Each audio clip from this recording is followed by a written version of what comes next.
Olá meus amores, sejam bem-vindos no canal. Hoje nós vamos começar uma sequência de vídeos para ir com foco na preparação para a primeira fase da OAB, tá?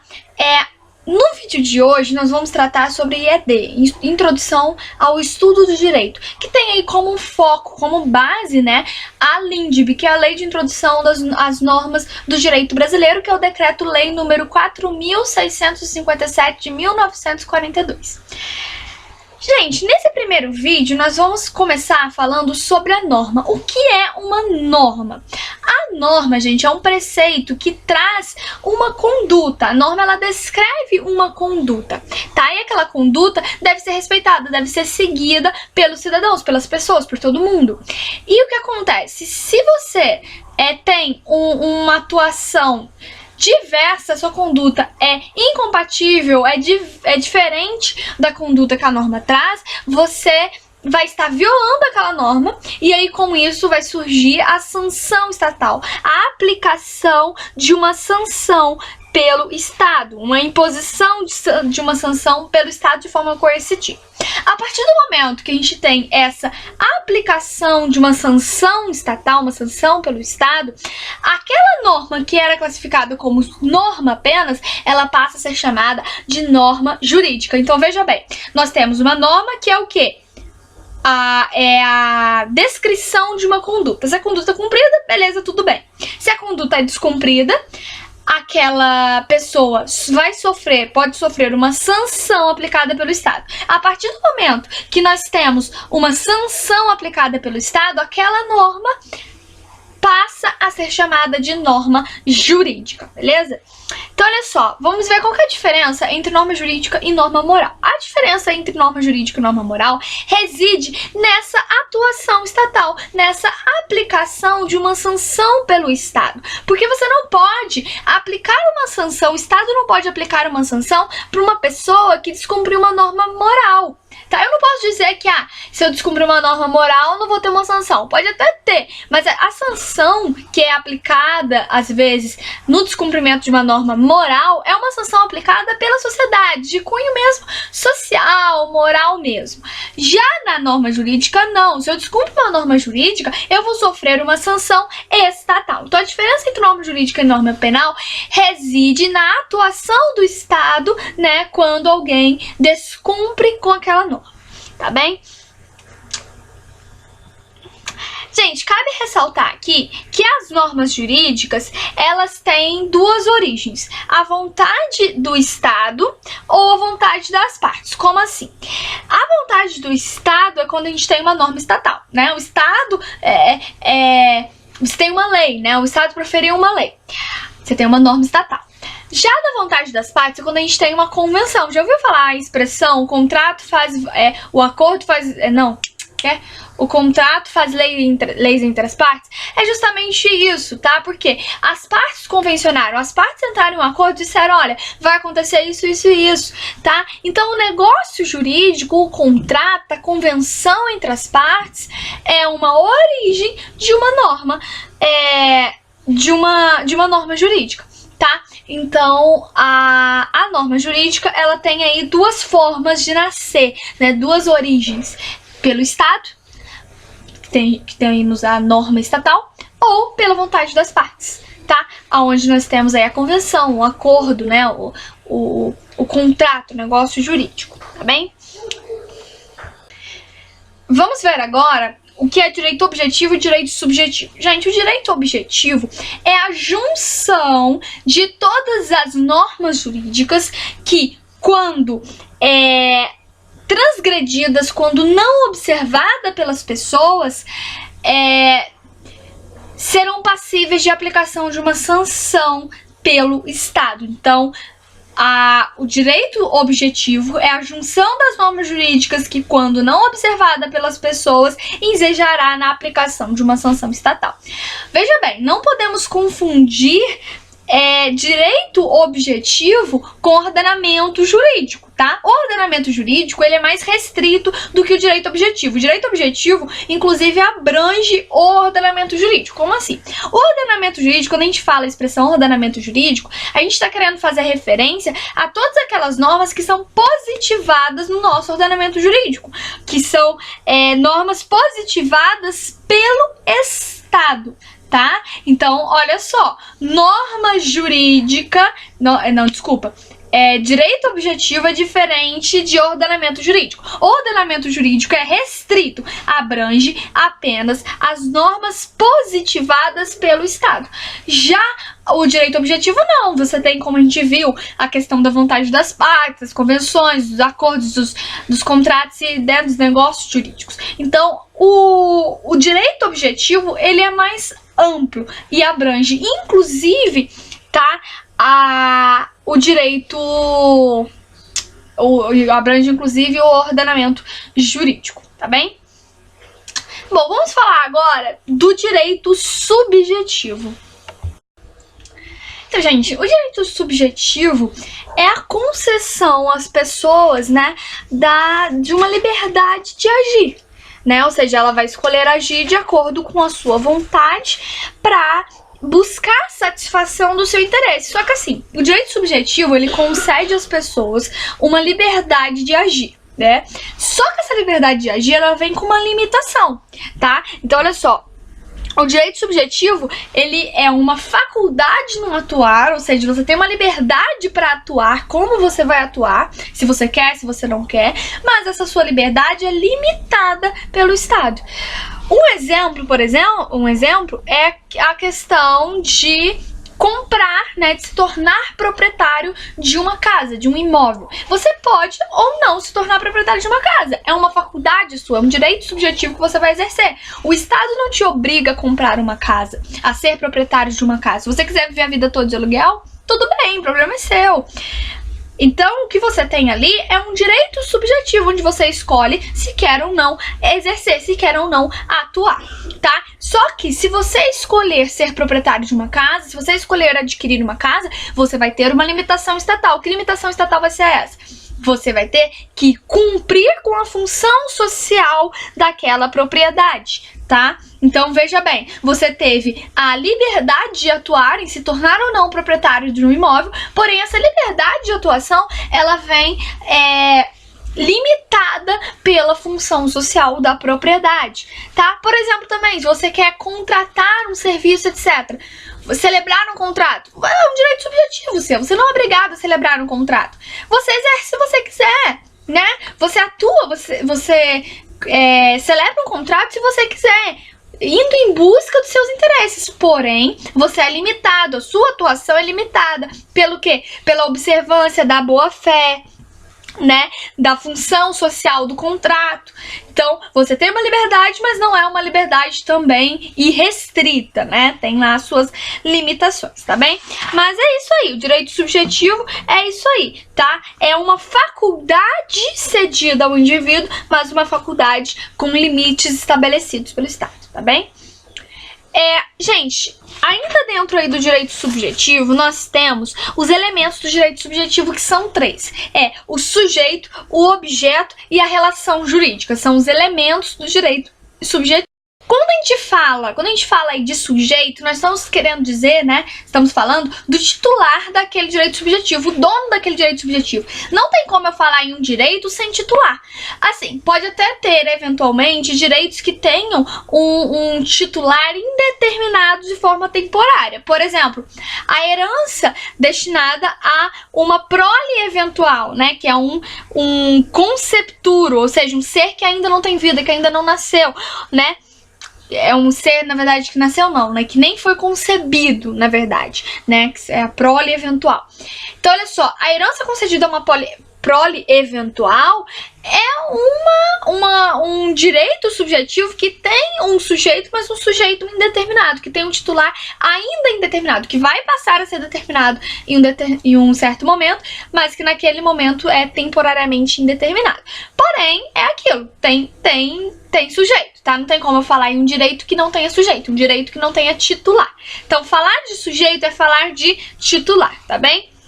Objeto. O objeto é o bem sobre o qual o sujeito exerce o poder subjetivo que ele tem, né? O poder que o ordenamento jurídico confere a ele, de agir ou não.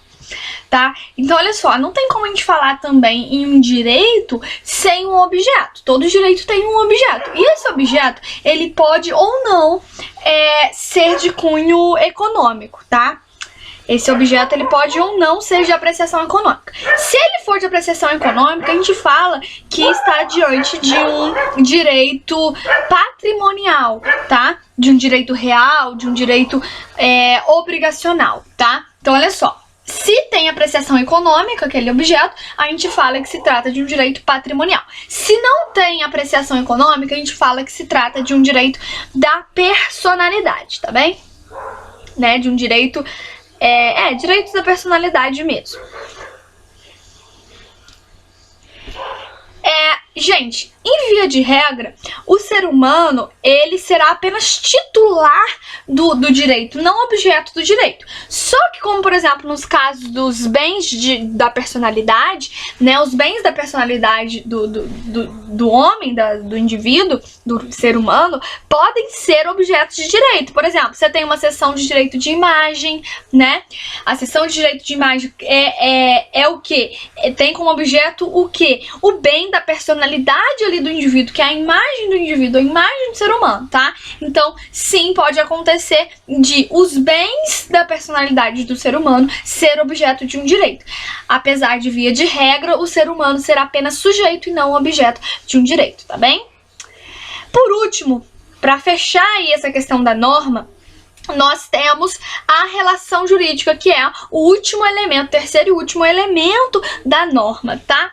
O que seria essa relação jurídica? Essa relação jurídica, gente, é o que vai ligar um sujeito ao outro, que vai ligar os dois ou mais sujeitos, tá? É o elo formado a partir da manifestação de vontade daqueles sujeitos. Então, a relação jurídica é a ligação entre os sujeitos, tá?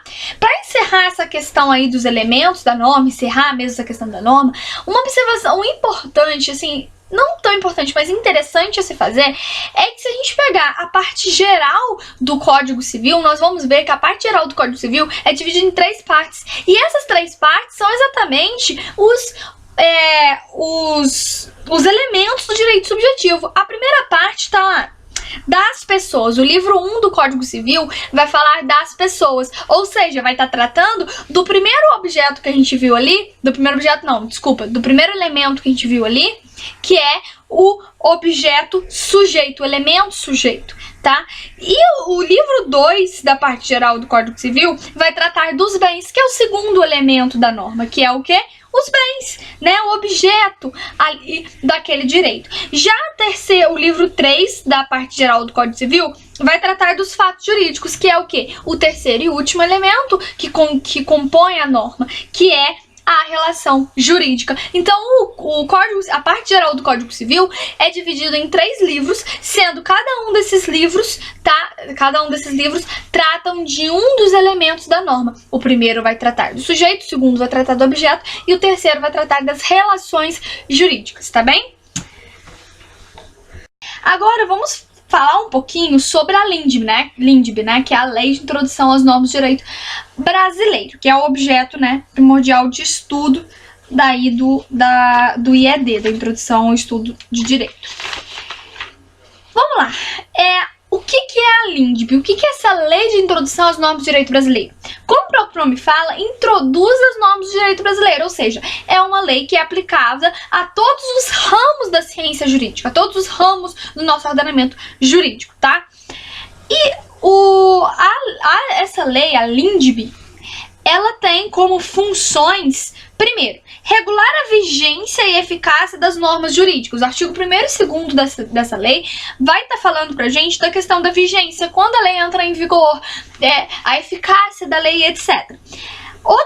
Outra função da LINDB é consagrar a obrigatoriedade das normas. Isso está lá no artigo 3º, né? Vai falar da questão da obrigatoriedade das normas e, inclusive, o artigo 3º da LINDB fala que ninguém pode se excusar de cumprir uma lei pelo motivo de não conhecer. Ninguém pode dizer, eu não conhecia essa lei, eu não sabia que isso era lei, que isso era uma norma, tá?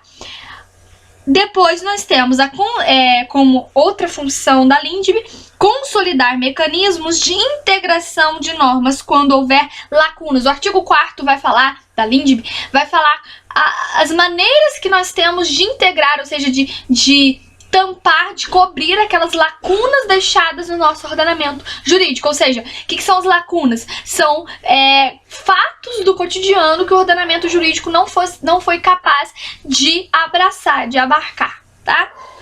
Depois nós temos ainda como função da LINDB definir critérios de hermenêutica, que está lá no artigo 5º da lei. E depois nós temos a apresentação da solução ao conflito de normas no tempo. O artigo 6º da LINDB vai falar do conflito das normas ao tempo, como você soluciona o conflito das normas no tempo. E o artigo 7º até o artigo 19, que é o último artigo da LINDB, vai falar sobre o conflito de normas no espaço, como você soluciona o conflito de normas no espaço, tá bem? Vamos falar um pouquinho agora das fontes do direito. Nós sabemos, né, que com o CPC de 2015, nós temos uma movimentação, estamos caminhando para uma valorização da jurisprudência, né? Inclusive o artigo 926 do CPC de 2015 vai falar pra gente, né, dessa busca pela valorização, pela uniformização da jurisprudência. Quer ver? Vamos dar uma olhadinha aqui, ó. 926 do CPC. Artigo 926. Os tribunais devem uniformizar sua jurisprudência e mantê-la estável, íntegra e coerente. Então, olha só, o CPC está consagrando, né, essa uniformidade de jurisprudência, ou seja, nós estamos caminhando por uma valorização da jurisprudência. Porém, o nosso direito brasileiro, né, o nosso direito, ele é filiado à escola do civil law. O que é a escola do civil law? O que é isso? Quer dizer que nós temos como fonte primária do nosso sistema jurídico a lei. A lei é a fonte primária do nosso sistema jurídico. Isso quer dizer sistema civil law, tá? Escola civil law. A doutrina vem dividindo as fontes do direito em dois grupos. Nós temos as fontes formais e as fontes não formais. As fontes formais lei, analogia, costumes, princípios gerais do direito. E as fontes não formais, também chamadas de indiretas ou mediatas, doutrina e jurisprudência. Por que as formas não formais são chamadas de indiretas ou mediatas? Porque as formas não formais, elas não criam uma lei, elas não criam uma regra jurídica, elas apenas contribuem para a criação de uma regra jurídica, tá? A doutrina e a jurisprudência, que são as fontes não formais do direito, elas são o quê? Elas são interpretações da lei. A diferença é que a doutrina é uma interpretação da lei feita por estudiosos e a jurisprudência é uma interpretação da lei feita por juízes. Essa é a diferença, mas ambas são interpretações da lei, tá? Uma é feita por estudiosos e outra é feita pelos juízes, né? Pela atuação dos juízes nas suas decisões, tá bem? A lei, que é uma das fontes formais, ou seja, aquilo que cria a regra jurídica de imediato, ela é imposta pelo Estado, é de observância obrigatória, tá? Então, a lei é imposta pelo Estado de observância obrigatória. Nós temos várias características da lei, tá? Mas vamos falar de 4 características que são aí as mais importantes da lei, que é imperatividade, generalidade, permanência e emanação de autoridade competente. Olha só, vamos lá. Primeira característica da lei. Imperatividade. O que é imperatividade? É a obrigação de ser obedecida. Uma vez que a lei entrou em vigor, ela tem obrigação, você tem obrigação em obedecer aquela lei, em obedecer aquela norma. tá bem? A segunda característica, generalidade. Generalidade, como assim? A lei, ela não é feita para uma pessoa, ela não é feita direcionada para você ou para o seu vizinho. A lei é feita direcionada para todas as pessoas, para todos os cidadãos, para todos os indivíduos. Então, a lei vale para qualquer um. Isso quer dizer generalidade, vale para qualquer um. Terceira característica, permanência, ou seja, a norma vai vigorar até a sua revogação. A partir do momento que a lei entrou em vigor, ela vai continuar tendo eficácia, vai continuar tendo força até vir uma nova lei e te revogar. E revogar aquela, até haver uma revogação. Gente, o que é a revogação? A revogação é quando uma lei, uma norma, ela perde a sua força, ela perde a sua eficácia. E a revogação, quanto à sua extensão, pode ocorrer por meio de abrogação ou derrogação. Abrogação é quando a lei é na sua totalidade revogada. É quando você pega a lei, ó, rasga, porque não tem mais eficácia nenhuma, totalmente revogada. A abrogação. Agora, a derrogação é quando apenas parte daquela lei, um dispositivo, um artigo, um capítulo, ou seja, parte daquela lei foi revogada, tá? Então, abrogação, revogação total, toda a lei, e derrogação, revogação parcial, parte daquela lei, tá bem? E a revogação, gente, ela pode ser executada também de duas formas. Ela pode ser executada de forma expressa ou de forma tácita. De forma expressa é quando uma lei posterior, expressamente, ou seja, lá no texto dela, fala que está revogando a lei anterior. Então, por exemplo, você tem uma lei X, aí vem uma lei Y que trata do mesmo assunto da lei X e fala está a partir de agora, enfim, está revogado a lei X. Ou seja, está expressamente revogado, estava ali escrito. Já uma revogação tácita é quando o legislador, ele não fala expressamente, ele não escreve ali, tá revogada, mas é uma interpretação lógica. Por quê? Você tem duas leis que tratam do mesmo assunto que não podem existir no mesmo contexto fático. Então, por exemplo, você tem uma lei X que trata de um assunto de uma forma e vem depois uma lei Y que trata daquele mesmo assunto, só que de forma totalmente diferente. Ou seja, não tem como as duas leis existirem no mesmo contexto fático. Então, ou fica uma ou fica outra. E aí, por questão lógica também, a lei posterior revoga a lei anterior, tá? Então, por uma questão de incompatibilidade textual entre elas, a gente tem uma revogação tida como tácita. Tácita somente porque o legislador não falou de forma expressa mesmo, tá bem? A última característica aí, gente, é a emanação de autoridade competente. Quando a gente está falando de emanação de autoridade competente, a gente vai dividir as normas em duas categorias, que são cogentes e não cogentes. As normas cogentes são aquelas normas de ordem pública que não podem ser derrogadas pela vontade particular, porque tratam de interesses públicos, né? Uma norma pública trata de interesses públicos, então não pode ser derrogada, né, por um particular. Já as normas não cogentes também são chamadas de normas dispositivas, são aquelas normas que possuem uma imperatividade relativa. Como assim uma imperatividade relativa? Elas podem ser derrogadas, tá? Elas podem vir a ser derrogadas. Então, as cogentes não podem ser derrogadas por particular e as não cogentes podem ser derrogadas por particular. As não cogentes se subdividem-se em permissivas e supletivas. As permissivas é quando o interessado, é permitido ao interessado derrogar, tá? Então você pode derrogar, é permitido a você, enquanto interessado, derrogar aquela norma, aquela lei. Já a supletiva é aquela norma que é aplicável na falta de disposição das partes, tá? Se não houve disposição ali, convenção entre as partes, você aplica aquela norma. Então é o que a gente chama de supletiva, tá? O último princípio, a gente falou então, fontes formais, a gente falou da lei, dos costumes, da analogia e faltou falar dos princípios gerais de direito, tá? Analogia, né, é você utilizar de formas de comparações, né, de uma interpretação extensiva, tá? Analogia é uma interpretação extensiva daquela norma. É para você abranger, estender aquela norma para abranger maiores situações, tá? Os princípios gerais do direito, nós temos aí dois princípios orientadores da eficácia da lei. Dois princípios orientadores da eficácia da lei, que é, primeiro, a obrigatoriedade das leis, princípio da obrigatoriedade das leis, e o segundo é o princípio da continuidade das leis. O princípio da obrigatoriedade das leis fica claro, tá lá no artigo 3º da LINDB, tá? Que as leis, a partir do momento que entrarem em vigor, a partir do seu vigor, elas devem ser respeitadas, obedecidas por todos. Então, obrigatoriedade da sua observância, tá?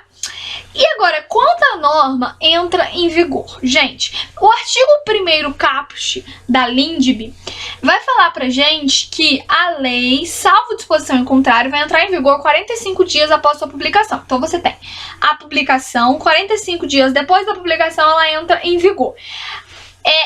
Esse período que a gente tem entre a publicação e a entrada em vigor, é o que a gente chama de vacatio legis. Então, em via de regra, o vacatio legis de uma lei em nível nacional, ou seja, para o Brasil, vai ser de 45 dias. Mas tem aquelas leis que traz no seu próprio corpo, né, o vigor, né? O legislador fala, vai entrar em vigor daqui a 180 dias, vai entrar em vigor daqui a 90 dias, sem problema nenhum. Mas se o legislador for omisso, não falar nada, vai ser em 45 dias para nível nacional, ou seja, né, para o Brasil. Agora, a norma vai entrar em vigor para os estrangeiros, né, quando for admitida, né, lá no estrangeiro, vai ser 3 meses após a publicação. Então, no estrangeiro, entra em vigor 3 meses após a publicação.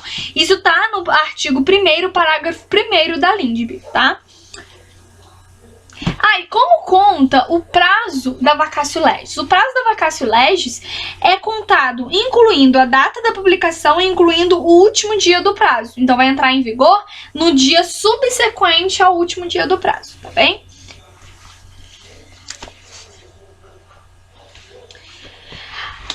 E, por último, nós temos o princípio da continuidade das leis, tá?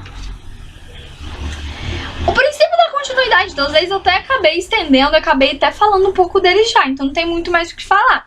Acontece, o princípio da continuidade das leis quer dizer que a partir do momento que a lei entrou em vigor, ela vai continuar tendo a sua eficácia, né? Até que venha a ser revogada, igual eu já falei. A exceção ao princípio da continuidade da lei é a lei temporária, porque, olha, via de regra, a lei entrou em vigor, vai continuar até ser revogada. Já a lei temporária, ela já entra em vigor tendo um prazo para sua, né, para seu término, porque a lei temporária é aquela lei que no seu próprio corpo, né, o próprio legislador já deu um término para ela. Por exemplo, as disposições transitórias. As disposições transitórias, né, são uma lei que tá ali para regulamentar aquele período de transição entre uma lei ou outra. Então, é uma lei temporária, porque ela tem um prazo para sua vigência, beleza? Não é uma lei que vai ter uma continuidade, tá? É uma lei que tem um tempo certo para vigorar, tá? Então, a exceção ao princípio da continuidade das leis é a lei temporária. São as leis temporárias, tá bem? Uma pergunta interessante. O que acontece se a lei que revogou uma lei anterior pede a sua vigência? Então, por exemplo, a gente tem uma lei X, vem uma lei Y e revoga a lei X. Aí depois vem uma nova lei, uma lei Z, e revoga aquela lei Y.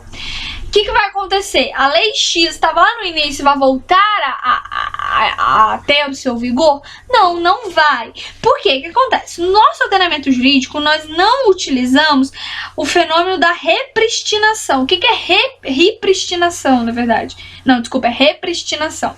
A repristinação é também chamada de efeito restaurador, que seria o quê? Seria, se eu tenho uma lei X que foi revogada por uma lei Y, aquela lei Y foi revogada também, a lei X iria voltar automaticamente, né, a ter o seu vigor. Mas no Brasil não é assim, nós não temos esse efeito restaurador via de regra, ou seja, salvo se o legislador der esta previsão. Então veja bem, via de regra, se eu tenho uma lei, essa lei foi revogada por outra, tá? Então tem uma lei X, veio uma lei Y, revogou a lei X. Depois essa lei Y também é revogada. Essa lei X, via de regra, não vai voltar a ter seu vigor, a não ser que o legislador expressamente o diga, tá bem? Então, via de regra, nós não temos o efeito restaurador, só quando o legislador expressamente diz que vai ser assim, bem?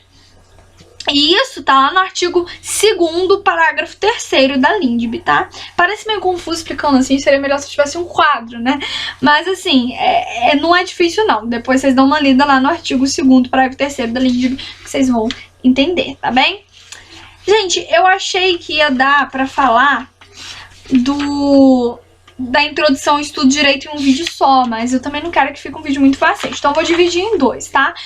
A gente falou um pouco agora do IED, no próximo vídeo eu termino o conteúdo, depois a gente pega algumas questões pra fazer a resolução, tá bem? Então até o próximo vídeo, espero ter sido útil, espero poder ajudar, contribuir um pouquinho com vocês aí pra esta caminhada em busca da tão sonhada, né, carteira da OAB. Então, um beijo e até o próximo vídeo.